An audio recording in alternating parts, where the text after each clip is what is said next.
All right, guys, welcome back to the Fontana podcast. Today is the Christmas edition, hence the lovely Christmas tree, not decorated by me, but the missus, because she's got that creative touch, and I stole her jumper as well. So I'm wearing a Christmas jumper, not the Fontana Fit logo today. I'm not repping the brand. And this podcast today, I've got a very special guest, great friend, great athlete, Mr. Josh Trigwell. How you doing, mate? Very well, mate. How you doing?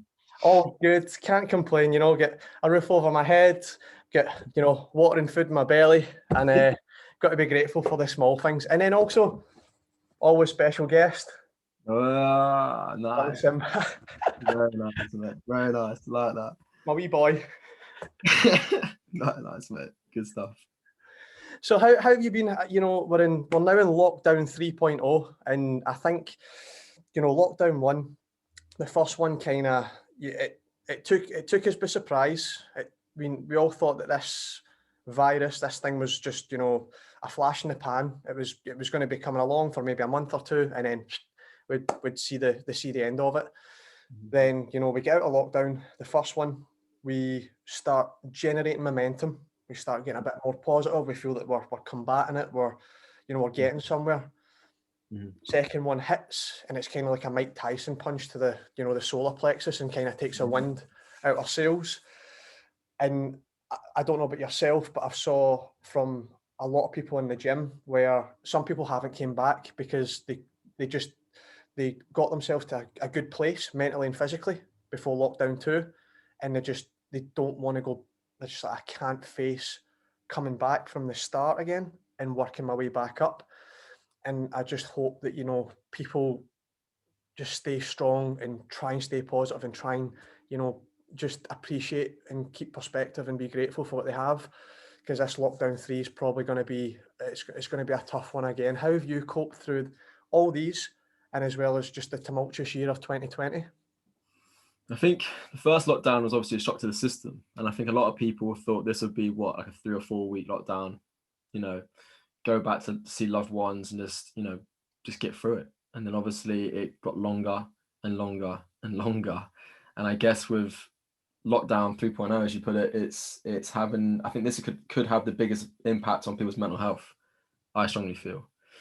How I got through the first one is just, firstly, I just took a step back and just evaluate the whole situation for myself.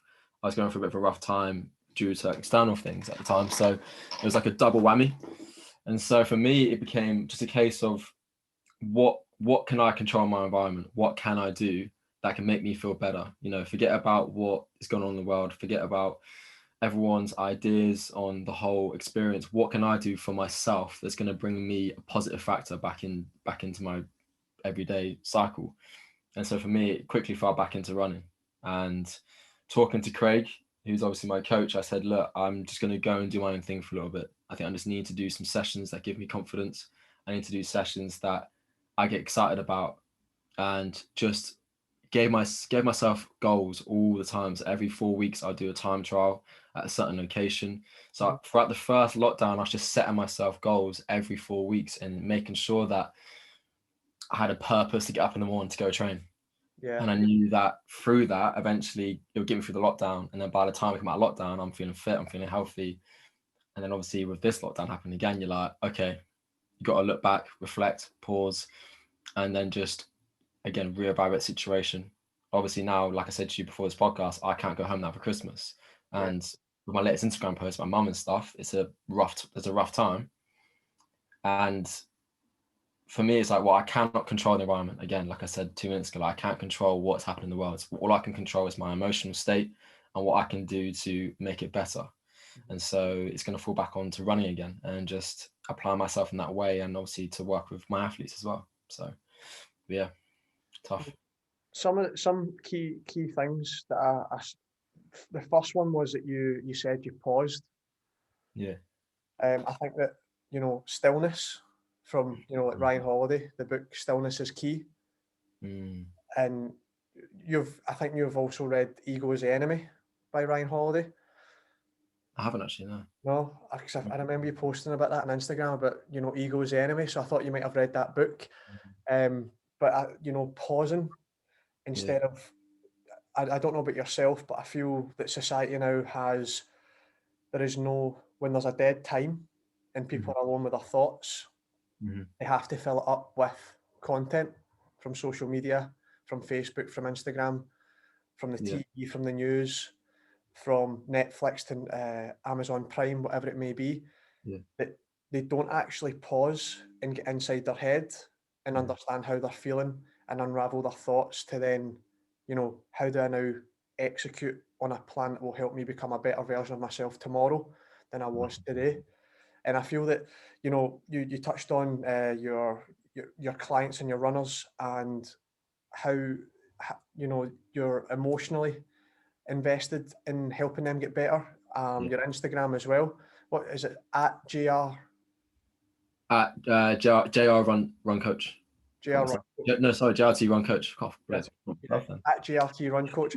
Strongly recommend you go and check his page because it's always full of things that, say you're having, a bad day or you're feeling super down or just the world's getting too much for you. It's when you go into either Josh's Instagram feed or his stories, there's always something there to help you just regain clarity, regain perspective, and be a bit grateful for the things that you do have at this moment in time around you, instead of always thinking about the future of maybe what you want to have or what you don't have and that you want into your life, but actually just taking time to look right now in the present. I think his Instagram and what you're doing there with everybody is phenomenal, and hence why it's growing really fast. I see those numbers going up really quick, mate. So, and that's credit to your content and your value that you're providing for not just your clients, but just you're trying to just touch everybody, Well, yeah, that's the thing. I'm not using Instagram as a platform where I have to put content out like every single day. I said to on my story a few weeks ago, like I'm only going to post a caption, and I always write down like my captions in my diary. Like I properly write it out, pen, pencil, and really get into it. Put on like Hans Zimmer music and just really invest like a couple of hours into it, because like you said, Instagram is, I think on the whole can be a very dark place for many people. There's so much fakeness, and so if I can bring 0.1% of me, open up my heart to you and just saying, look, I'm struggling, or look, from this experience, I learned to deal with things in this manner. Now, when you mentioned me about pausing, I feel at the point now I'm at 27 years of age, I'm the happiest I've ever been. I feel the most present I've ever been, and I feel completely headstrong. I feel as if anyone, I was saying this to my housemates, said if anyone was to throw anything at me right now in life, I could handle it. Yeah. I'm not gonna take action like that, like off the cuff. If you gave me like a thing I had to deal with, I'd be like, right, I'm just gonna pause for a sec, think about it deeply, and then make my move. Yeah. And I think with Instagram, there's so much content out there. And like I said, you put fantastic content out there with the running stuff, and I know there's other online coaches do that. People don't need to see that on my page. I'm trying to offer, and I'm not saying like, you'll do it this way and I'll do it this way.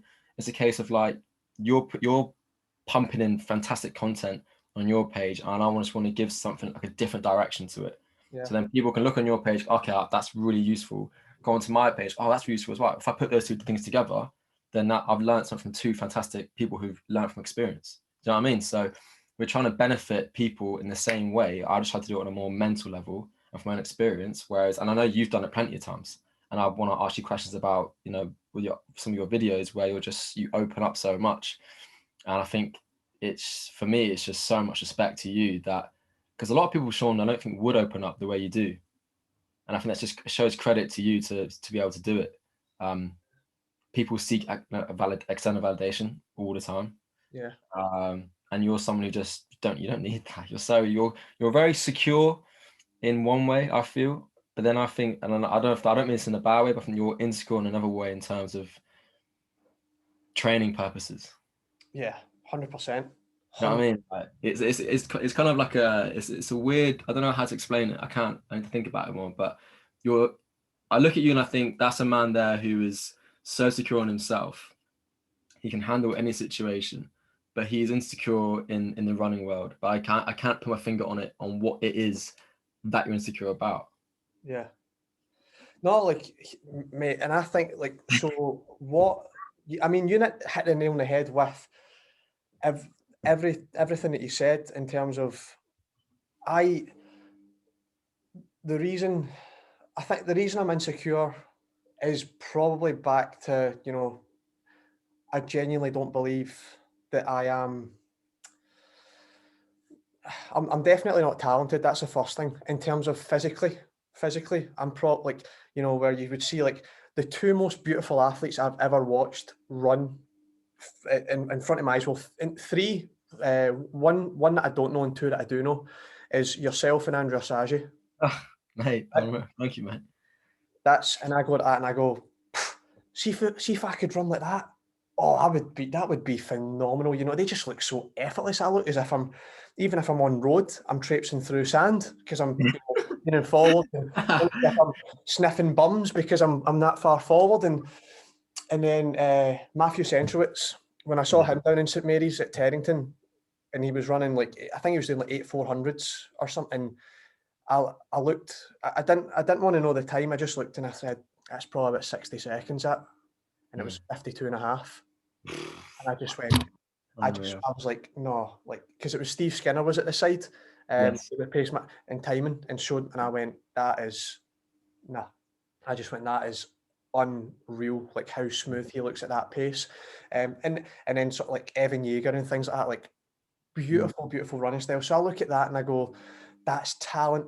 And then I look at, say, the speed, the closing speed of some athletes, somebody like who actually made me want to move down to Terrington, and we crossed paths because of that, was Ross Murray.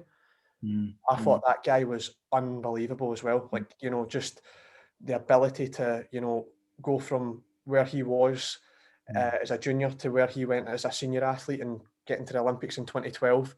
I was just like, this guy is phenomenal. But I think the first one is that I'm insecure. So I train hard because I'm insecure about my talent. I feel like everybody's more talented than me. But I'm insecure also because I put myself into the struggles to see if I can do it. And then when you go there and so starting your own business, and still not letting go of it during COVID when, the financial struggles are boom, boom, boom. It's easy to just pull the plug on it and go, oh, I'm just going to, I'm going to work a 9-5, or I'm going to, be an Amazon delivery driver, something easy, I want an easy life now. This is getting too stressful. But I'm jumping about my house like a blue arse fly, doing lunge jumps, burpees, squat jumps, with my online clients, and I'm still trying, I'm still pushing, I'm trying to push the boundaries of how much can Sean Fontana do?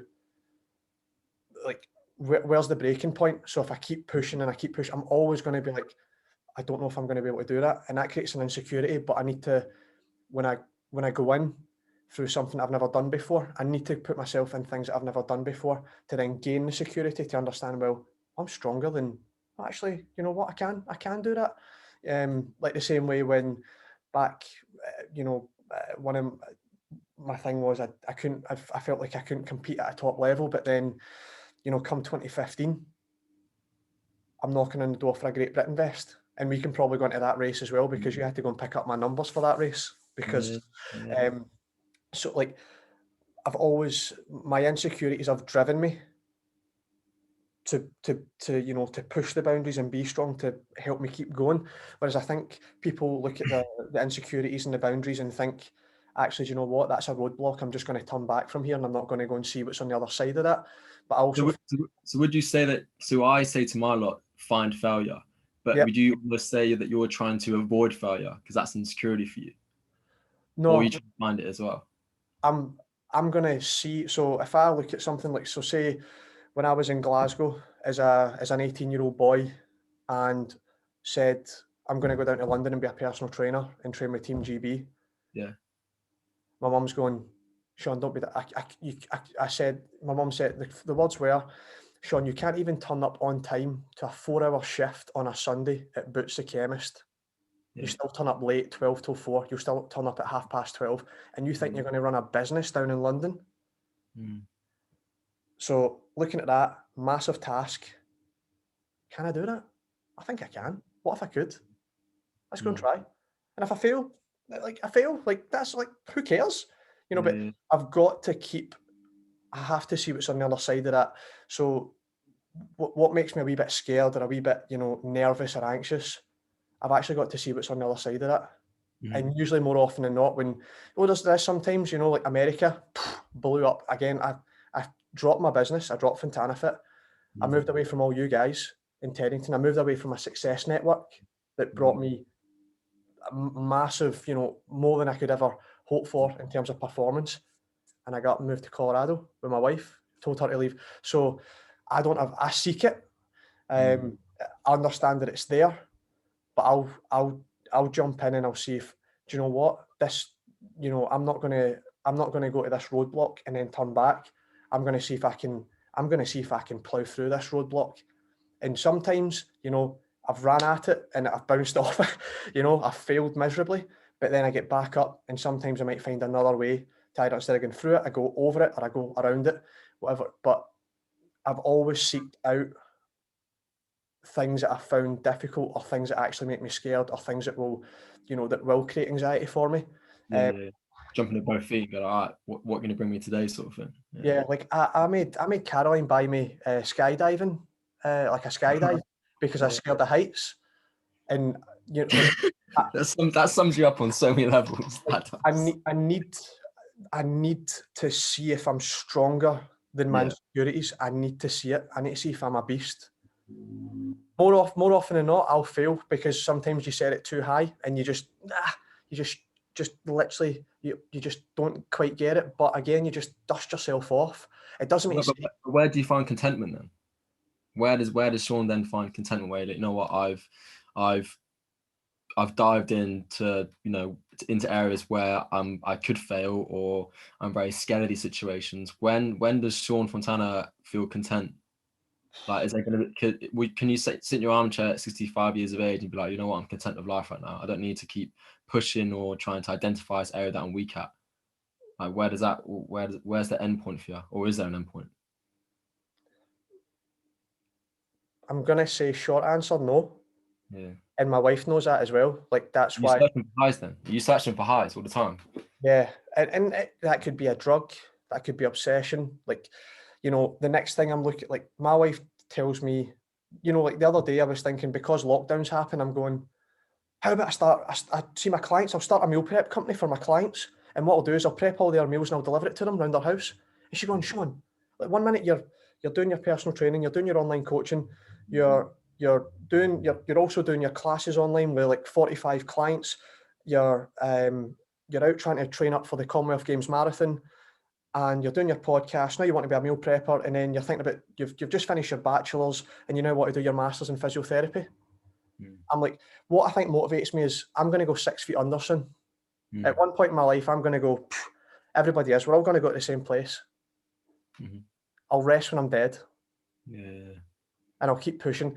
And I need to, when I was younger and I'd done the whole American thing and just you know, my wife and me, and we just went, America. And it was kind of thoughtless. I didn't really think it through properly, because from 18, 19 years old, my dream was always to be an NCAA athlete. Like, you just watch Flow Track as a kid and you're just like, I want to go Peyton Jordan, I want to go Stanford, I want to race all these top guys. And I won't necessarily do that anymore in terms of mindlessly go about my business, because I've got my wife to think about and things like that a bit more now, you know, just turning 30 years of age. Need to make sure that, you know, with a mortgage and stuff, it's the things have to be more methodical, but still I will always keep seeking. And, you know, it keeps life entertaining. Do you not think? Like, see, when you're seeking, you know, greatness, you've always got something to talk about. You have, yeah, always. I was going to say though, like, was it 2015 at Highgate when you ran low 29? Yeah. Was that 2015? Yeah. I thought then, I remember coming to that race and watching her, and I thought, it's happening now. Like, that this is your time to shine. Yeah. And I don't mean that to say, I don't want you to look back on that and think now, like, yeah, it was my time. So I'm saying, you know, it's there, like, you did it. And there's definitely more on the tank, but then you made the decision to go to America, which I remember being in the gym with you, and I was like, mate, I don't know, like, you seem quite happy, like, you know, like your wife's happy, you buy Strawberry Hill Station, you got me, you've got all the lads, you've got some of the girls there as well to push you on. You're like, man, I got to do it. And I remember, like, in the back of my head, because your business was going, like, as it is now, going really well back then, because you just grafted so much to get to that point. And I remember just saying, just a few times here, like, look, everything's going well at the moment. Why do you want to like change? And I think like you're just seeking that next high, and it's like, and then obviously we lost contact for a little bit, and then I hear you moved back, you changed to a different college somewhere, and then you came back to Scotland, and I was like, damn, like, but you say you're 30 now, like that's young, like all you need is a good 4-year cycle for the Olympics, and you're buzzing, you know what I mean? So Yeah, all that's in the tank already. All that, you know, that 29 low, that 14-minute low 5K, which you know for a fact you can get into that 30 and 40 bracket for sure within a good 18 months of solid training in your belt, and definitely a sub 29 minute for sure. Like, you know, it's there in the tank. You just need 4 years of good training, it's consistent, no injuries, and you'll be absolutely flying. Like, age shouldn't be a factor in your back of your mind at all. yeah. I think. I think America, the young collegiates there, like when they come out of high school and they come into the college system, that I think, you know, they would always say, you know, they would always call me like, "All right, Dad, how you doing?" "All Oh right, man. Dad," and like, "Oh, like you're a freshman? Shit, you're a freshman at what, 24 years old? Like, holy shit! Like, I hope I've got a job and you know, I've got. How have you not got things figured out by now?" And I'd be like, right, hold the phone. I said, I think I've just done this in reverse where, you know, at 18, I had my business and I thought like, that is amazing. But, you know, also my dreams, you know, I've got a limited time to achieve these dreams. I said, so I've came back in and I want to, you know, try and see if I can achieve these. I said, you know, you're just starting out. I said, I've started. The working world, I feel, is easier than the collegiate athlete world. I say, like, because they're all scared about getting into work. And I'm going, work's amazing. Like your bank account's always right up here. But when you're a student athlete, your bank account's all the way down here. You're stressing out your box. You're in debt. And I said, this is hard. This is really like flying to Florida, Miami, Washington, California. That sounds amazing. But see, when you've got papers due for every single class and you're having to do them on the plane and connect and pay like, I think it was like $20 for the Wi-Fi in the plane so you could connect your laptop and and send it through Blackboard. You're just like you're so like nervous sweat like coming like out your pores when you're on the plane. Just it was quite stressful. So you know, I think that when those kids would always refer back to like, I was one of the oldest in the team. I was one of the oldest in the team. I think that's kind of now got my in the subconscious part of my head, that age thing. Just it's just like tick, tick, tick. Yeah. And I need to. And the fact that you've identified that with me, I think, and now I've openly said it. Hopefully, I can do something about it because I can realize that.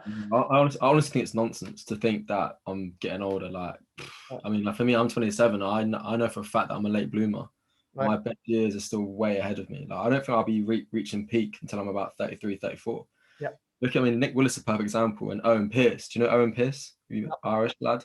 So I live with Owen, who's now, you know, he's 31 years of age. Been running since he was about 8 or 9. I trained with him. Like since you left, he came and started training with me. Yeah.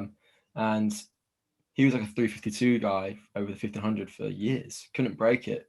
Then gets to 31, runs 342, becomes Irish indoor champ in the 1500, and he's one of like the biggest names in Irish athletics.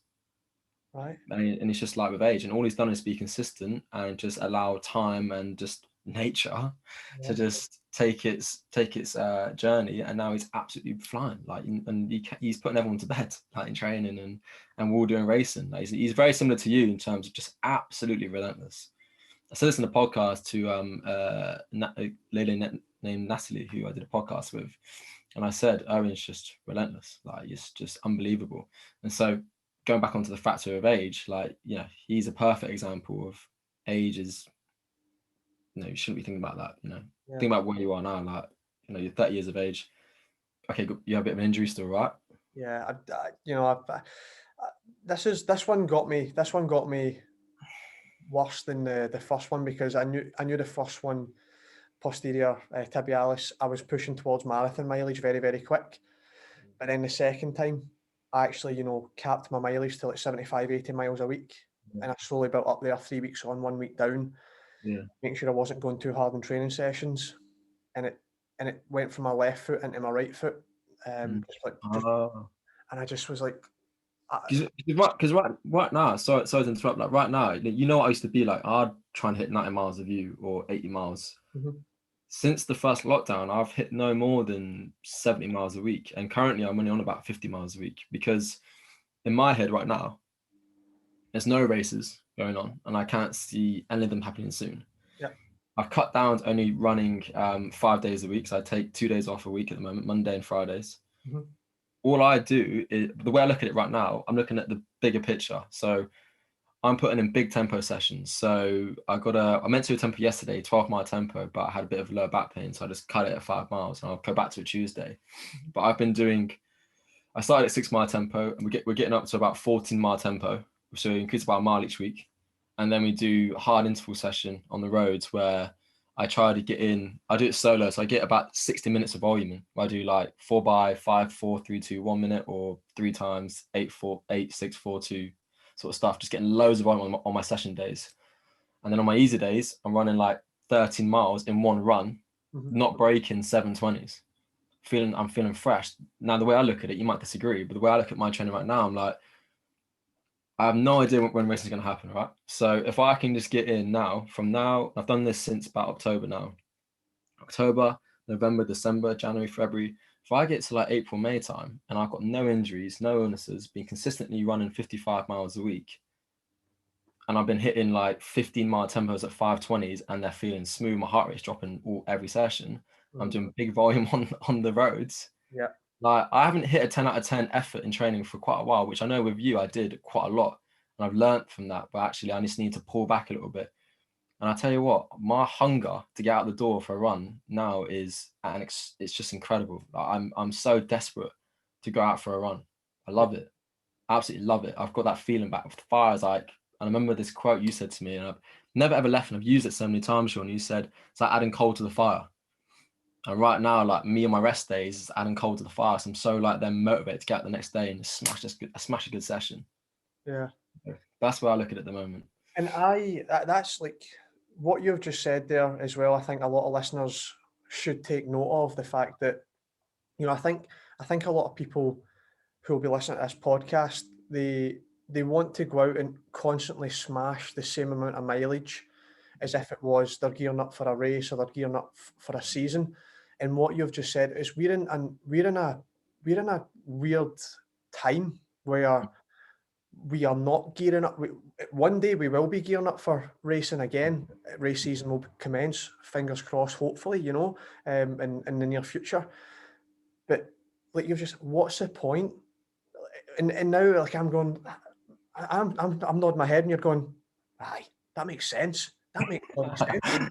Why am I, what is the point sometimes in going to 80 miles a week if you know you're going to get injured? If you know it's going to heighten your injury? You've been smart about it though. So like the sessions are big, and my Sunday long runs are big. So I start at 12 miles on the Sundays, and I'm getting up to 22 miles. So when I hit 22 mile in about a couple of weeks, I'm going to start the process all over again, back to 12 miles, and then just do it again. Will you just but that 12 miles on your next block will just maybe be a wee bit average faster than the first? Yeah, I mean, on a physiological level, yeah, it should be. I should be able to run a little bit quicker, my heart rate a little bit lower. Yeah. But in the end, Sean, I just look at it as like, all right, next block of training, and just do it all over again. Yeah. So my body's getting a little bit of a break, and it's just, I've literally, Sean, gone straight back to basics. I've learned from great coaches, I learned from great athletes, like yourself, and I'm just taking it fully on board and just trying to keep running as simple as possible for now. Yeah. And what I'm finding for it is actually my enjoyment factor's gone through the roof, and I'm falling into that flow state philosophy that I bang on about a lot. Yeah. And I do for myself, and it's just working absolute charm. And I say now at 27 years of age, like, and I mentioned about how I'm the happiest I've ever been. That's good. The first life's great, but also like running is just, I'm so happy with at the moment because I feel so fit. Mm-hmm. I don't know how I want to be in a race situation, but physically speaking, aerobically speaking, my engine feels absolutely massive. Yeah. So for me, that's a good place to be, and to know that we've got another 4 or 5 months till the summer track season would commence. Yeah. And if it was a 10K high gate, I'd be like, yep, sign me up. I'll be down for that. Yeah. So that's where I look at it, and I think you could benefit from that as well, because I know like I feel like you need someone like Luke, like, to live next door to you, and just to be like, how you want to lead, or just meet him and just hold you back, be like, Sean, like, ego, mate, ego, chill, like, relax, leave at the door today. You know what I mean? So, I don't know. Back in the day, ego controlled me. But now I think it's when we talk about time and we talk about, you know, trying to get back to where I once was, I don't know if that's ego or that's insecurity. I don't know if ego is insecurity but I know that what I'm trying to do is I'm trying to do it from a good place and not get there to showboat to anybody else now, because I'm like, you know, that environment, I think that was quite a toxic environment for me in the NCAA, where all of us were racing each other in training, like who was at the front, who had the biggest dick, you know, just trying to strut their stuff and try and be at the front, whether it was a pre-meet race, pre-race training session of 200s. Somebody had to go to the front and run a 26 or 25-second last 200 just to, yeah. And when you're just in that and you just get consumed by it, and then I didn't perform. I did not perform at all. When I was in Terrington with yourself, Vernon, I think, and then you know, we. So I feel like me and you are back in 2014 when we first met. I feel like me and you were outliers to Craig Winrow's group at the start. Probably. But now I feel like you and before our conversation there, you and Craig Winrow are like, you know, you fit like a well-made puzzle now. But I think you went through a cycle to find yourself and find what works best for you. Well, I think the way I look at it is that running in the end, running's running. Like, as long as you're working hard. And in the first lockdown, I was just making up sessions on the spot. Stuff like I was doing one of my favorite sessions to do now is 16K, where I'd run the first K at 3 minute 2:55 and the second K at 3:30, and then do that. And I was just doing stuff like that. And while I was doing it, I was getting really fit, and I was just thinking, okay, there might be better sessions out there that would help me, but in terms of my mental, you know, getting more mentally strong, like, this is amazing. And I went up for my first race at Bromley, and I soloed an 8:13 3K, and I was just like, and I put that down to not the sessions I dropped for myself. It was the sessions helped my mental state so much that when I went into that Bromley race, I just knew I'm going to win because I've worked so goddamn hard. And mentally, the sessions I was doing were so challenging. I knew that people weren't going to be training as hard as me. And so in the end, like, it got to the point where, like, running's just running. As long as you're working hard and you're getting the miles in, then you're doing the right things. Yeah. And have you always had this approach to your training? Have you always had this working on the mind as well as the body? Always. Well, especially before you jump on this podcast, I was saying, and I fell into this bracket first university about tempo sessions, where you'd bang out the first, and so Craig would set like 6-mile tempo, and everyone would race off and run like 4:51 first mile, and then slowly get slower and slower and slower, right? And we definitely did it as well. I know we would have done it. We would run, like, hear the first guy must be, 4:44, yeah, mate, we're moving, and like 4:55, up, mate. Yeah. Literally squeezing. And that's the whole point of a tempo is not that. It's about sustaining one speed or gradually building into it, like a hard but comfortable effort, right? And so I've learned from my experience. And so now with tempo sessions, I said to you, I increase my tempo by a mile each week. And like I said, I go no faster than 5:20, 5:15s. And most people could keep up with me. And the same thing applies to steady runs now. Like, I've been on runs and it dawned on me, and I want to hear your opinion on this as well. So, you know, I'd say at the moment, I'm in about 14 low. If I think on the right day, conditions good, I could break 14 minutes at the moment, like 13:56. I reckon I could run somewhere around there at the moment. Now, I went for a run a few weeks back with some mates. I won't name their names. And they've ran like 19-minute 5K for their personal best. And we're going around, 18 minutes. And we're going around averaging like 6:50s. But I knew in a session I could absolutely bury them. So what I'm trying to say is that on my steady runs now, I don't break 7:20s, because I'm just like, well, a 20-minute 5K guy can probably keep up, or sorry, that's probably a bit too good. A 16-minute 5K guy could keep up with me for a long run on a Sunday. So what am I achieving running 6:40s when I'm not really recovering for my next session? I'm getting a bit of an aerobic stimulus, but it's the whole Nick Badeau thing where he spoke about the grey area. So he was like, and you're nodding your head. So it's like, on easy days, you go easy. They're purely for recovery. That's it. hard days, you go hard. You're fresh from the easy days, you can go as hard as you want, and you'll then get in 110% stimulant from what you're trying to achieve in the session. If you're going out if you're going out on your easy days, running 6:30, 6:20 mile pace, where it's slightly uncomfortable at times, you don't want to admit it, but you're a little bit like, okay, I'm a bit heavy leg right now. You're not recovering then for the next hard session. You're in a state of fatigue. So like, what I want to ask you is like, do you kind of agree with what Nick Bordeaux says? Because for me, it's like, it's almost switching the light bulb for me. I'm like, well, yeah, like, I don't care if you drop me out for an easy run, because I'll come back and get you tomorrow. Yeah. So if you asked the 2014 to 2018, 2014 to 2017, 2018 me, I'd have said bullshit, and just I'm going harder, I'm going home. The days where we would go down and do a 4 mile or a 5 mile double at night after doing, a 6 mile tempo close to 30 minutes because we've knocked our pan in the Thursday. And then and then we also do a gym session. We went to Fitness First in Teddington. We do a gym session, and then we meet up for a double at night, and we'd be almost going down to low 6 minutes in our 5 mile. So, and that was just pure ego, insecurity, macho. Who's got the biggest dick, fluffing your feathers in your chest. And sometimes you can get away with it. Sometimes you can, so you can see you're the exception to the rule. But more often than not, you don't. And now, I absolutely genuinely agree with everything that you said with the easy running. Like this morning I went out for 7 miles. That was my long run today. And my first mile was 7:48. Love that. Mine's about 7:50 normally. Right. And I'm just like, cash. Is it not more enjoyable though? I think it's just the whole since like Kenyans do it. Like they do it all the time. Yeah. Like, so and they're meant to be the best, country or continent, whatever, like when we call it in the goddamn world for like in distance runners. And then we're here, Europeans, trying to bust out a 550 mile first mile. You're like, what are you doing?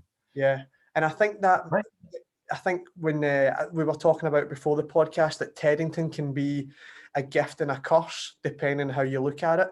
Yeah. So, if you are running with some of the top level athletes, or, there's some people going round bushy one way and there's some people going round bushy the other way, and you maybe can see that so-and-so is doing this or so-and-so is doing that, and some people are trying to outdo the other person. So they're now not in control of what they're doing.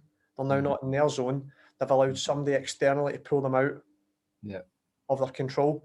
And I think that you do a great job of not allowing other people to pull you out your zone and pull you out your flow and pull you out your focus. Like I said to you, you can only control your environment. Yeah. You can only control your emotions. What people decide to do to affect you is completely down to them. How that does affect you comes down to how you do it. Yeah. And for me, and I think linking back to your podcast with Luke about Strava and stuff, that app is great, but it's also, it's the devil's whisperer in lots of ways. In terms of, I like that hashtag, the devil's whisperer. Yeah, I just thought on the spot's quite good, but it kind of has that approach, because I remember you saying you see some people banging out some sessions, and you're just like, what have I done today? And you're immediately comparing yourself. So yeah, I do have Strava, and I'm considering getting rid of it after you on Luke's podcast. So I'm just a bit like, I don't need it. Yeah, I'm doing it to kind of just show people what I'm doing. And if I'm being completely honest, when I have a bad session, I'm like, should I upload that today? But I do it anyway. But I put a big comment on it and be like, yeah, I didn't want to run today because of this situation. Like, yes, I put it on yesterday about my back. Yeah. I made sure people knew I had a back problem.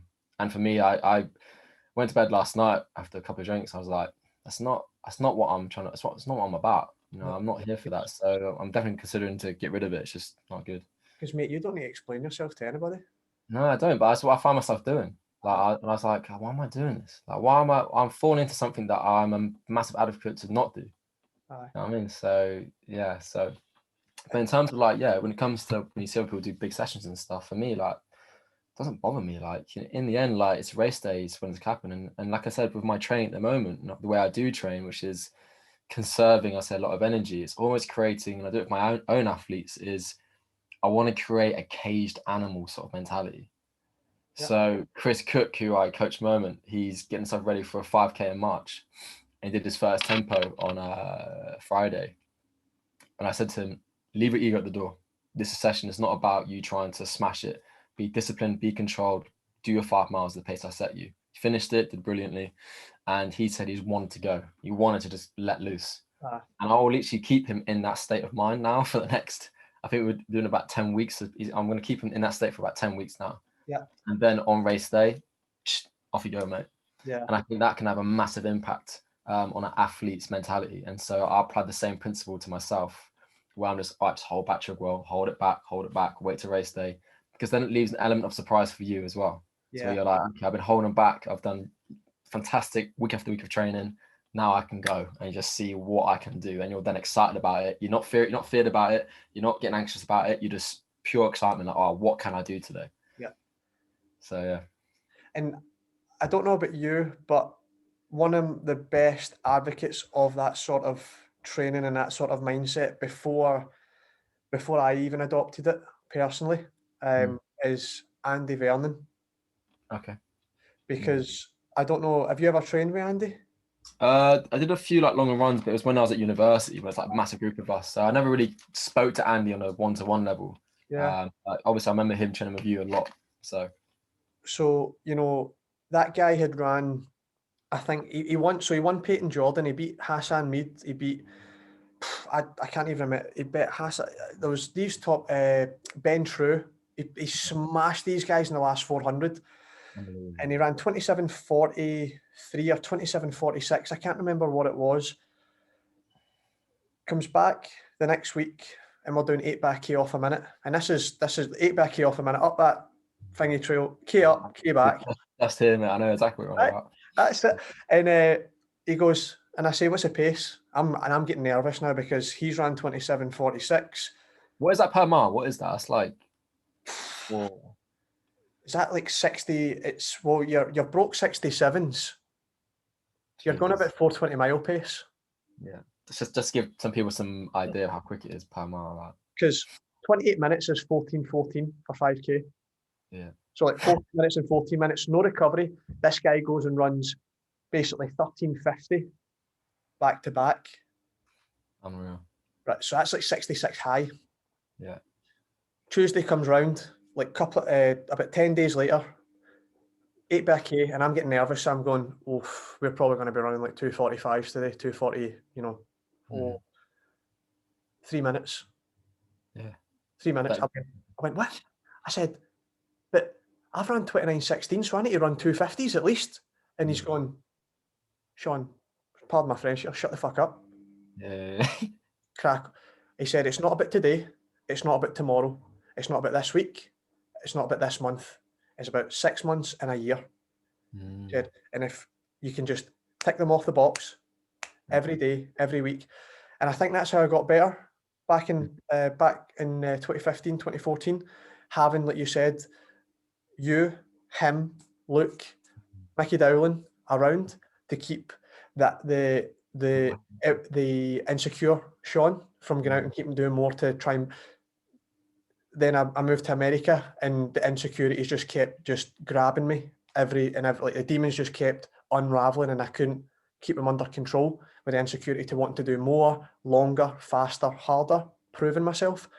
I feel like Vernon was one of if we go back to earlier, is like one of the best advocates of that training that you're now currently doing, and one that I was trying to do just back then before I get injured. And like that's life, like you can still do everything right, and the world's going to throw you a curveball, and it's a tough pill to swallow, but you still got to dust yourself off, get back up, get back in the ring, and keep going those rounds. And like that Rocky Balboa saying, when he says to his kid, going in one more round when you don't think you can makes all the difference for your life. Because there's been a few times this year I've sat down with my wife, and I publicly said it on the podcast with Luke Allen last week, and I said, there's been a few times this year where I think that's it. I think 2015 was my glory year. The golden year. I'm I don't know if I'm just not doing I'm doing the right things at the wrong time, and I'm doing the wrong things at the time I'm supposed to be doing the right things, and I'm just getting it muddled up, and I'm getting confused. And but then I thought that I reset myself after that last big injury and doing everything right. But I've kind of I've handled this better as well though. Like I've been like, right, mate, like it happened before, so it can heal. So don't panic. It can heal. But that's what you've got to do. You've already got a blueprint from the last time you done it. So let's follow that and don't start, building up too fast, too soon. So like what I've been doing is like walking and running. So what I do is my first session was walk for a minute, run for a minute, walk for a minute, run for a minute. And I thought I was too good for that shit. I was like, no way am I going to be out there in public walking and running. Like, I'm a runner. I don't walk, because marathon sessions, you do like the 16K in, out, in, out, in, out. So if ever, whatever I'm doing, I'm easy jogging. I'm never walking, I'm easy. So that ego was starting to build up in my way. And I said, you know what? Definition of insanity is doing the same old thing over and over again and expecting different results. And I went out and I done the walk jog, and I came back in the house. There was no pain. It was only 16 minutes, 8 minutes of running, 8 minutes of walking. And like it was, I could have maybe went out there and done 30 minutes of that. But that caged animal mentality, just put a latch on it, was like, stopped to watch and went, chill. That's I don't think the audience understand what a massive thing that is for you to do as well. No, John Fontana to stop, that's a success, and that's a gold medal worthy in itself. Yeah, so I'm trying my best to change these really bad toxic habits, these demons, and I don't know if you have them as well, but every single day I do need to say to a bit of my brain, go like, Sean, shut the fuck up, like shut up, like, it might be a side where, oh, you could have maybe went to an hour today though. You've done 50 minutes, but you could have maybe went an hour. What about people that are old? And I go, Sean, that's it. Chill. Are you comparing yourself to other people though? You're always thinking, well, he might have done this today. She might have did this. Like are you thinking about what you can control in that moment, or is it just searching for that? I could have done more today. I feel like I think you just have a mindset, Sean, where you're always looking for that next level. It's like when you ran 29:16, I guarantee the next day I guarantee, and correct me if I'm wrong, within a couple of days after that race, you would have said to yourself, I did that, I could have broken 29 minutes. Yeah. Something like that. I guarantee you would have thought like that. I should have broke 29 minutes that day, not 29:16. You can't be, I don't know what it is, and I'm not here to I'm not having a pop at you, but I just feel like you just can't seem to be happy. And I get it as well. Like I get it. Like, I get this where I finish a session and I'll talk to my dad, and my dad would be, and my dad's probably not the best person to talk to. My dad's always like, yeah, I was all right.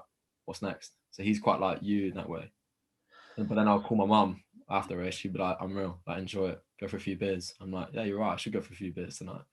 But I feel like you're like just, I mean, you could run a gold medal and you'll still like think, oh, I should have done that better. I could have won it in a better way. I think you just have that mindset. And I don't think you can change that mindset. I think you just got to learn to deal with it and just put it to the best use possible. I think, but I could be totally wrong. I'm not a trained psychologist. I could be saying absolute nonsense to you right now, but that's what I think. Yeah. Yeah. No, I do agree with that. Like the next day, I woke up because it was on the Saturday. It was on the Saturday night. We drove down to Southampton to see Caroline's mum and dad that night. And the next morning, Jeff says to me, go out and just do 70 minutes easy to recover. And I went and done 17 miles because I wanted to, like, wasn't it, 17 miles, and I ran it at like 6:10, 6:05, buzzing. I was like, I'm floating here. And then, it slowly just, it's you don't see it at that time in that day, but it's starting, the snowball's starting to come down, and it's not a good one. It's going to hit you, and it's going to hit you hard. Steve Magnus, the author, Steve Magnus. Yeah. He says that, when you run a personal best, that's when you should be pulling back. You shouldn't be looking for more. You should be pulling back in your training slightly and resting up almost. That's not the time to be pushing more, because your body's right on that line of just, it can break if you're not careful. It could do wonders for you, but at the same time, it can break very quickly at the moment. So, But the thing is when I coach my athletes, I give them that advice. You don't give it to yourself. I do the exact same thing. Yes. Yeah, mate. I know exactly what you're on about. Sometimes I'll call my mum up and be like, yeah, so I said this to them. Mum goes, yeah, you should do that to yourself sometimes. Like, you never do it. You don't listen to your own advice. I'm like, yeah, I know. I don't know where, I don't know why, I don't know what that is. But I know I hear you on that so much. Yeah. And is it because do you feel, in terms of where you are right now, do you feel that that's talent, hard work, both, just hard work in your athletics career? Well, where I'm at currently at the moment with my fitness achievements and stuff. Yeah, like, so where would you say that is, from you, as you know, starting as a young boy in athletics, moving through the ranks, do you feel that, you know, people told you were talented when you were a kid, or did you feel you worked hard as a kid? Nobody said you were talented. Is it a bit of both? What would you? Because I'll probably, the reason why I am the way I am is because people have told me that I was never going to be any better than a district level athlete. Yeah. So like like what my first coach told me when I got out the bus from training, before we went to the national cross country relays for the school of sport. Yeah. And he stopped me and I was buzzing because I trained so well. I get my first pair of spikes ever because I used to wear a Rangers football strip to training, and I used to hate it because I didn't know what athletics was, because I was, you know, I played football. And he went, Sean, just like, mate, like you might do okay today, right? But don't get too down if you don't perform well at all. Like, if you don't do well at all, if you don't help the team win, or you know what.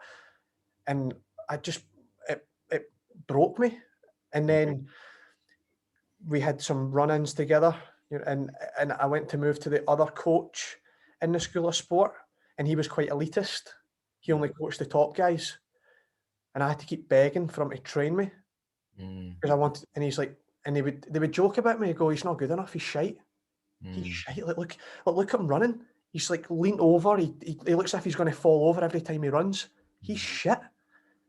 So maybe the reason I think the way I think is because I rest purely on the fact that I get everywhere through, like, literally relentless hard work. So if I do run easy, then maybe I've missed the opportunity to better my fitness, to get back to where I once. So, you know, maybe that's what's, I need to unravel those sort of past experiences. But what about yourself? Like, you know, is it talent, hard work, combination of both? That kind of blue collar mentality, isn't it? For me personally, like, I grew up in a very much working class background, which I'm very proud of. Yeah. And I think that shows in my work ethic in athletics. I think for me, like, I honestly don't care what people run or do in terms of age or time wise. If you go and run 28, 30 for a 10K, I'm going to be over the moon for you. But it's not going to change how I feel about myself. All I care about is I keep repeating this. All I can control is my environment. And that's all I care about, essentially. I'm going to be so happy for you and so proud for you. But they're going to be like, right, get to work, Trigwell. What we're going to do now to, like, not beat you, but get to that same level as well. Yeah. And that was, for me, I think it's always been a bit of a chip on my shoulder. I think it's never been the case of trying to please other people. It's never been a case of trying to want to impress other people. For me, never really had that sort of that sort of competitive edge. I'm a very competitive person within myself. I think for me, like, it's that whole making sure I've got everything out of my body. Like, just making sure I can finish my athletics career and say, you know what, I reached my limitation there. I reached what I could do physically and mentally. If that's a 29 flat 10K, if it's going to Olympics, I've reached what I could do. And for that, I can go to bed at night when I'm 40 years of age and be content, and hopefully wake up in the morning, go to the bathroom and see the Olympic rings tattooed on my body somewhere. That's the ultimate goal. Yeah. For me, Sean, it's a case of. But in terms of that, from talent, hard work, or a combination of both, as in when you started athletics? Yeah, I mean, in my footballing career, I was always up and down the pitch like a yo-yo. So I think I've always had that natural engine to kind of just be able to push myself very hard in terms of combining both. So yeah, I think that hit the nail on the head there in terms of it comes with talent and hard work. Yeah, that answers your question, mate, there really. Just it's a combination of both, I think, in lots of ways. Which I'm very lucky to have the talent. I don't think I've came close to entering all of it yet. I think in the past I've allowed external factors in my life get in the way, which my first coach said would happen to me so I first started running when I was about 16, and he said to me, you'll go to university and you'll get distracted by other things. And I said, no, I won't, and it did. So I've made some mistakes that I don't regret at all, because I've learned from experiences, and I've learned that, and I've done those experiences, and I know now I'm content with them. I don't have to do them ever again. And so, like I said to you earlier, I'm in a place now at 27 where I've done things that maybe, I could be in a high running class at the moment if I didn't do those things. But I'm grateful because I know that that's not a better thing to be doing right now. Like, running is where I want to be hitting. Working on my business is what I want to be trying to promote more and help people more. Mm-hmm. And for that, like, I'm just in a really good place at the moment. So, yeah. And what would you say at this moment in time would be your greatest achievements in your sport just now? 7-time national finalist, over 1,503K. That's a big achievement. I've done a lot of things. I think when you compare, the only problem is that, and I know you do, you compare yourself to the Butcharts, to the Vernons, and maybe Mo is a bit too far out of reach, but because what he's done is incredible. But in terms of the Vernons, the Butcharts, O'Hare's, and Whiteman and Grice, you're comparing yourself to them, and you look at yourself sometimes as a bit of a failure.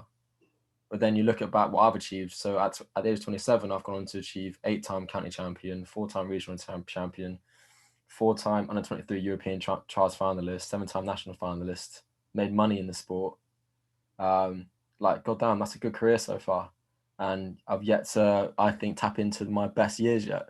Mm-hmm. And so for me now, it's almost like I'm giving myself another 5 years in sport, then I'm going to cut it. Right. So, hopefully if the Olympics go next year, I guess the next Olympics will be 2024. LA. So I'm giving myself, sorry? LA.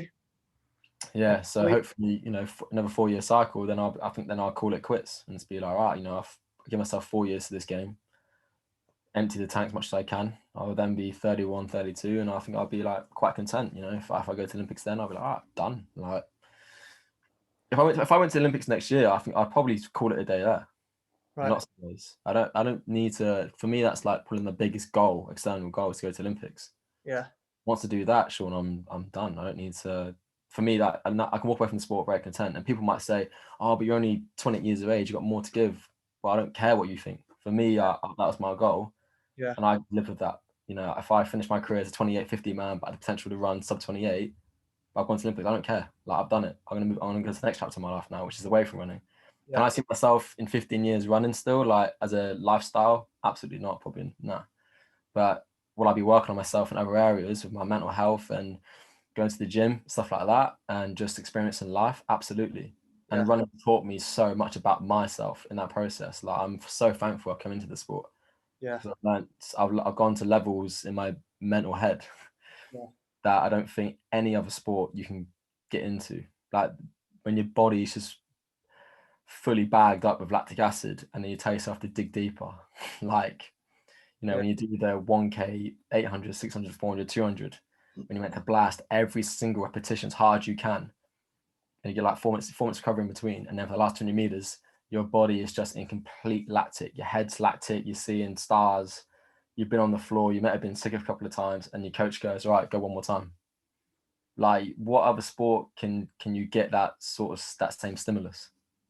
I don't particularly know that, and that's what I've learned so much. And living in Teddington, men and women, there are a lot of us, and seeing people be able to push themselves to that degree on a daily basis is just, you respect them so much. Like, yeah, of course. And I think that you made a valid point there with, and this is where I think this is what I was wanting to get in really deep with you as well, was how athletics, the sport that we love, that sometimes doesn't love us back, but we still show it so much of ourselves every day. We pour so much of ourselves into it each and every day, no matter if it loves us or it doesn't, because we love it.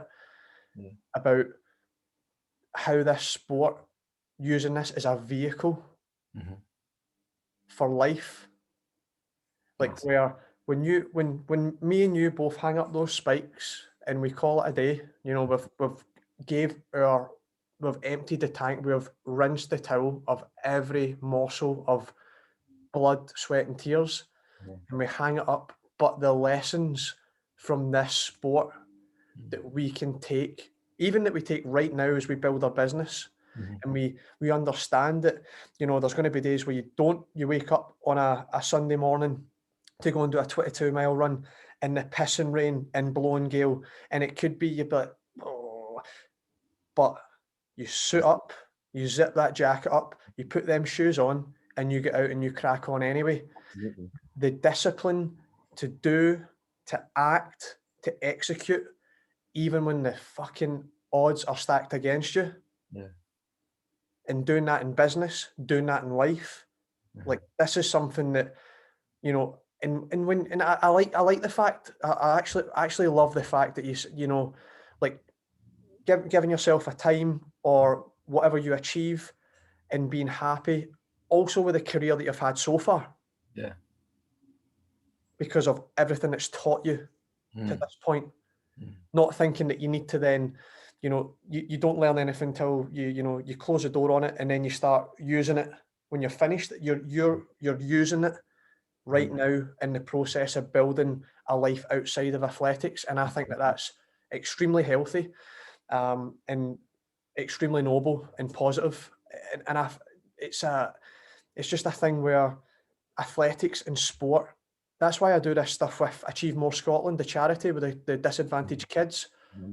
We use sport and we use, you know, when you're tired or when you don't feel like it, or doing another push-up when you think your arms are tired, but you do another one and you can see that just because you might be really, really tired and you think you can't do any more, that you can do another one, that you can push yourself that wee bit further.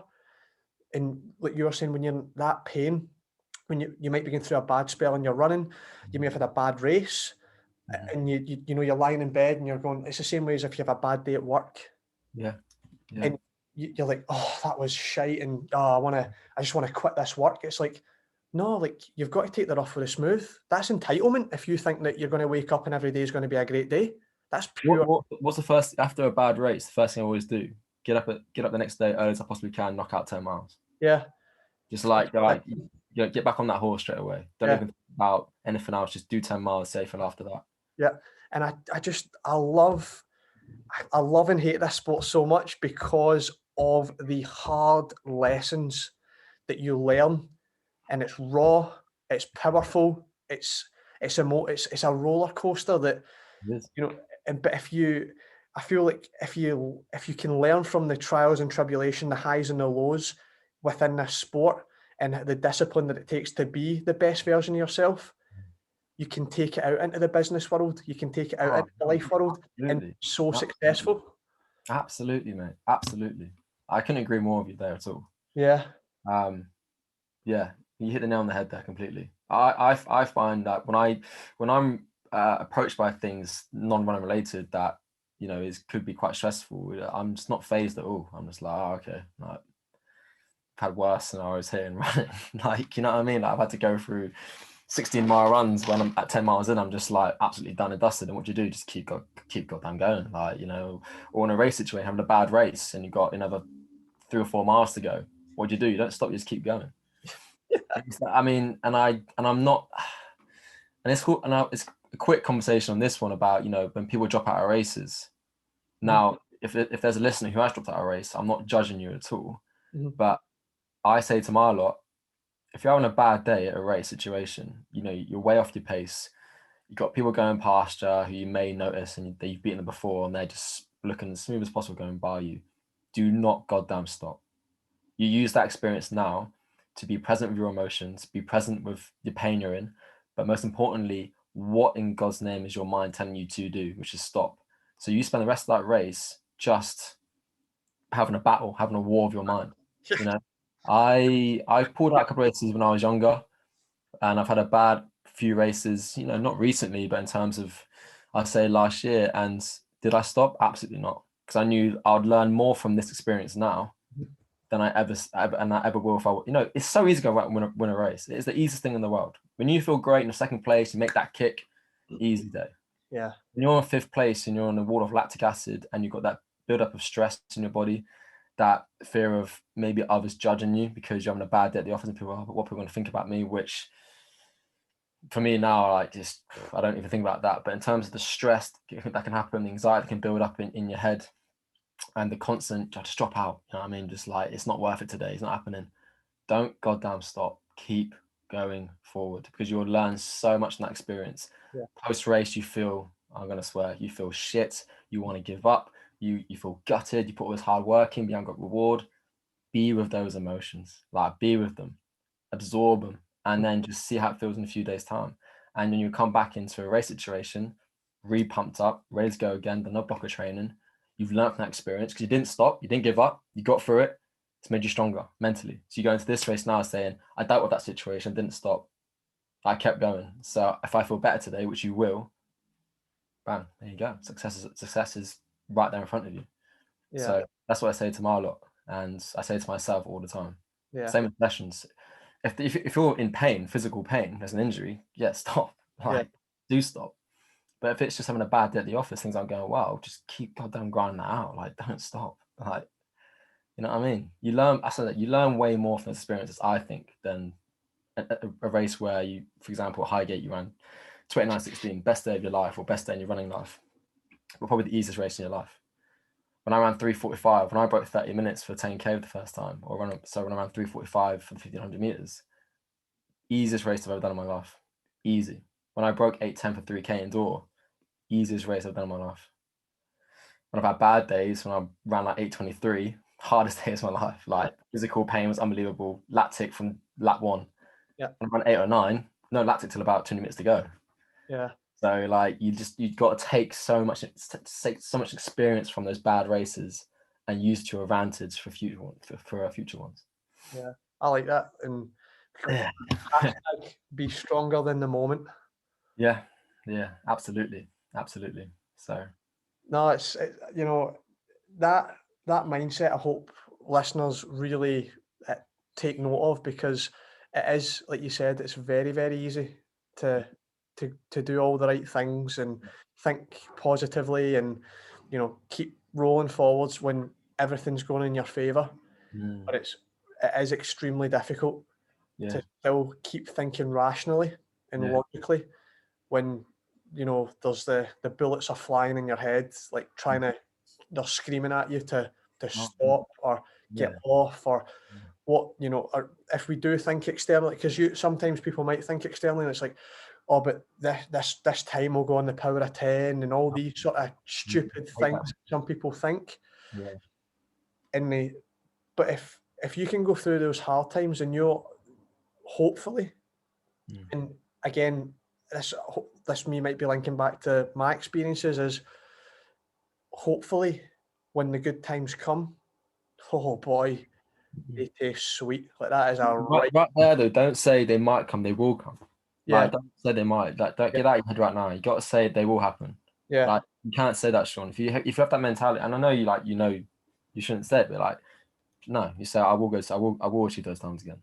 Yeah. Well, I mean, like, see, last year at the Great Scottish Run Half Marathon, I ran my first personal best that I've ever, like, so I've not personal best in the 15, the 3K, the 5K, or the 10K, and now it'll be 5 years. But I got my first personal best in the half marathon last year, and Vernon was there. He had food poisoning from the night before, so he wasn't doing it. And thank God he never, because I was in the last place that could pick up some money. So it's like, yes! I was like, but if Vernon was there, I'd have been the first one to not earn any money. So, and he was sitting in the tent, and I think he was like congratulating Tomo because he won it. And he came over and he's like, oh, how you doing? And all that. I was like, oh, bright, man. And he's like, how'd you get on? And I think 66:11, I think. And literally I said it, and tears just started. I was like, Oh, fuck, man. like, I was like, I've had 4 years of just Wow. sheer, you know, couldn't even break like 32 minutes for 10K in America at some points, couldn't break 15 minutes for 5K in America at some points. And I just broke down in front of him, and he gave me a hug and stuff like that. And I was just like, but those moments when you finally break through again, you know it's worth it. You know the dark days and the hard days, and sometimes that dark cloud that's, you know, feels like it keeps following you around. You're trying to get away from it. You're running away from it, no pun intended. But eventually you set yourself free and you come out the other end. But it's like that. Don't pull the plug. Please do not pull the plug too early in a race. And you also don't know what I mean, ultimately, sometimes we do know what's going to happen, but we're not going to get any faster because we do feel like dog shit. But sometimes we don't know what's going to happen. Like if we're sitting in fourth and we're breaking away from the medals or whatever it may, we don't know if that guy's going to pull up with a hamstring injury, if he's going to trip up, if he's going to just blow up and you finally get him. More often than not, it doesn't happen. But sometimes if you just hang in there, it bloody well could, you know? Yeah, I know. And that's why, and again, like I say, I don't know if you've had these feelings like I've had with the whole, like, you know, the injuries and the sort of heartaches and stuff. Sometimes like you're thinking it's maybe just one too many, and putting your, you know, I'm putting my wife through it and things like that through, you know, in my business as well. Like sometimes I'll say no to business because, you know, I want to maybe train at that time. So when a client wants to book in it, but I'm going to block that time off for me, for myself, take care of myself while I take care of others. And you do all these sacrifices. Well, I wouldn't say sacrifices, but you make that commitment to yourself to be better. And, you know, year after year, for a while, you know, it's, you know, you just keep getting a wee boom. And when I said that, you know, sometimes it might be one's too many, and I want to maybe that's enough's enough. You know, I've, like, you know, if I look back in my career and go, you know, America, Highgate, you know, 5K, whatever it is, and be like, I'm good, but I can't, even though sometimes I do feel that way, I can't walk away from this, because fundamentally, if we take it all back to the bare bones, and you know this as well, we take this, when people come to you, your clients come to you, if they've had a bad day, a bad training session, a bad race, a bad virtual challenge, whatever it may be, oh, maybe I'm just not built for this, or maybe I'm not for the 5K, or maybe I'm not for the 3, or whatever, and you go, don't give up, because ultimately you're doing this because you love this game, and sometimes it's not going to love you back. But if you just the reason we're doing this is because we love it, isn't it? Like, we do this because we love the feeling of having a great session where we're flowing, and that we're consistent, and that we are, every day we're growing as an individual. You know, this is self-development for us. This is a journey that we're on, that we're just, this path has never been made for you, never been made for me. This is the first time we're on this path. So every day is a new experience, every week, every month. And you're creating. I think the honesty comes with it as well, though. Like, you know, in running, it's always going to be honest with you. Like, you know, it's like, it's gonna chew you up, spit back out sometimes, and it's gonna be like, how are you gonna cope? How are you gonna cope, mate? And it's like, okay, I see how it's gonna be today. So yeah, I know the thing. It's always like getting ready for a fight. Right. Like every day, that you know what to expect, how the weather's going to be, or just how you're going to feel generally. And it's okay. I don't feel best prepared mentally right now, but I'm in for a long one. Yeah. And I think that, and again, for your listeners and your athletes, you know, if they can take that on board to be like, every day is sometimes a fight, then, you know, the amount of, I think, the subconscious learning that's going on while you're battling through each step, each mile, each minute, it's just, like you said, that growth mindset. And it's helping that individual that I don't think even realize it, and that they'll go into other experiences away from running, and they'll be able to just be able to push harder and be able to just, you know, challenge themselves more. And I think as a coach, I don't know if you agree with me, it's like being a running coach is I'd say, I mean, it's an incredible feeling when your clients run a personal best and they feel, but for me, it's when they message me saying, I feel great. Yeah. And it's like, you know, I'm only 1% of that, but I've guided that person to feeling that great. Then that has an effect on their partner or their parents, Yeah. like mental health. And then you create like this domino effect of just people feeling better for it. And so it kind of falls back onto like Luke's sort of job, where we are like life coaches, but we do it through the use of our knowledge, experience in running. You know what I mean? Yeah. So I think it's just a wonderful thing. But yeah, like running is on a daily basis a fight, and it's how you're going to do it. And yeah, there are days you don't want to run. And what I say to my lot and to myself is keep it easy today then. Keep it easy, keep it gentle, but just win the battle, you know? You are gonna lose some battles, but just make sure you win the war. Yeah. You know? Yeah. Love it. Is there anything, before we wrap up, is there anything that you would like to, share to, through your experience as an athlete? It might have ended in that note there of, you may win the battle, but win the war. Is there anything that you feel that you want to share with our listeners today, on the sort of Christmas special podcast to share with them to help them through these sort of tough times that anybody's going through just now? Yeah, I think if you are with Sean, you're in excellent hands. And I think if you listen to this podcast, and you're having a bit of a difficult time at the moment, take a moment, like I said at the beginning of this podcast, and find something to look forward to. If it's in a running sense, put together yourself a little program. So put a time trial at the start of the week, and then give yourself 3 weeks of training, and then try to beat that time.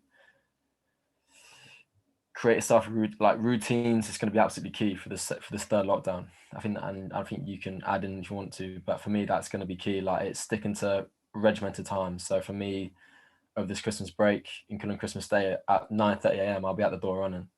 And then doing all my S&C stuff and making sure my recovery and just keeping in contact with lots of people. But I think on the whole, it's just making sure that structure is in place and being enormously kind to yourself. This is not the time to be hard on yourself at the moment. If you're being hard on yourself, you need to strip that right back. This is a very odd feeling for a lot of people and very odd times for a lot of people. And I don't want to get into that too much because I'm not a qualified person. You get all the politicians, I say that with funny things, like, who can give you some good advice. But from my own personal experience and, for me right now, it's structure, being kind to yourself, and just do not give 10 out of 10 every single day at the moment. Give yourself, give that 7 out of 10 effort where you always got a little bit more to give, and you're finishing your workouts, you're finishing whatever you are doing, thinking you could do a little bit more. I think that's really important. And that's what I do in my training at the moment. I'm always finishing my sessions, my runs, knowing consciously I could have done a bit more today. Yeah. And I feel good about that. So that takes me into that momentum of tomorrow morning when I get up, I can do the same process and I'm hungry for it. Yeah. And I know you're definitely doing that in your training now, Sean. And I think for you, Sean, personally, like, I still honestly believe your best years are ahead of you. And I completely agree about it. Yeah, and it's true. I think it really, really is. I think you just got to be enormously careful, really, and just take care of that head. That I'm here for you, Luke's here for you. There's loads of people who are there for you, mate. You just got to just be completely aware of what you're thinking and realize this is ego and insecure Sean talking. It's not me talking. Yeah. And I think with that, mate, and being smart in your miles, being smart in your training, you've got a lot to offer. I mean, you've done so much incredible stuff already in running and away from running, but there is so much more for you to give in the running world. I don't think you realize it yet. And if you're conscious about your age because of those college athletes who've got big egos, like, screw them. Like, think about yourself, mate. Like, 30 years of age is young, especially in the running world. Like, and look at those who are still running now, well into their 30s and competing at a high level still. That could be you, mate, within 2 or 3 years. All you need is 18 months of consistent running and you'll be flying again. Guarantee it. Absolutely guarantee it. A couple of personal bests here and there in your distance, like 10 mile, maybe just do a 10 miler, something like that, completely like way off like what you normally do. Yeah. So you're not like chasing the time, you're just setting the time out and getting a PR for it, getting that momentum, getting that free flowing again. Bang, you're on your way, mate. Guarantee it, mate. Guarantee it. Well, it's been an absolute pleasure having you on here and sharing your journey, your story as an athlete, as a coach. Where can people find you? And I'll also put these links in the description below. Your personal, your business, Instagram, Facebook, where can we find you? Just Instagram. I keep it as simple. So it's at JRT Run Coach. Yep. I can use that platform. I don't want to put myself out there too much, but yeah, just on Instagram for now. Yeah. Yeah, mate. That's it, really. Brilliant. And Yeah, I hope, well, it's again a Christmas podcast. Hope you have a Merry Christmas. You too, And if I mate. don't speak to you before New Year, have a Happy New Year. Sounds good, man. And for all the listeners as well, like Josh was saying, is keep that routine, keep that structure.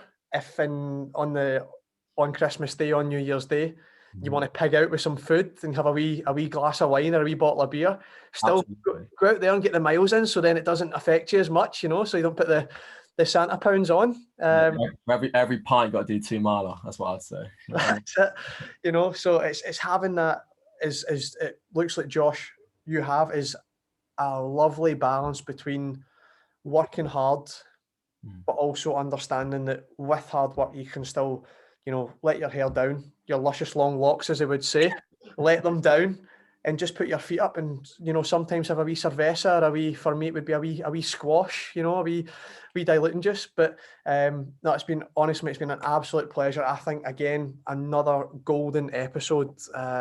Yourself, Luke, you guys are just I was saying to him yesterday about this sort of emotional currency in the environment you're in, and I genuinely feel that you give that positive currency, lift the bank balance, and I think you're going to do that with all these listeners as well, mate. So thank you so much for your time. You do, mate. I feel absolutely buzzed right now, so you know what I mean, it's good. I hope the listeners feel the same way as well. That's the most important. Smashing. Thank you very much. No worries, mate. Take care. Yes.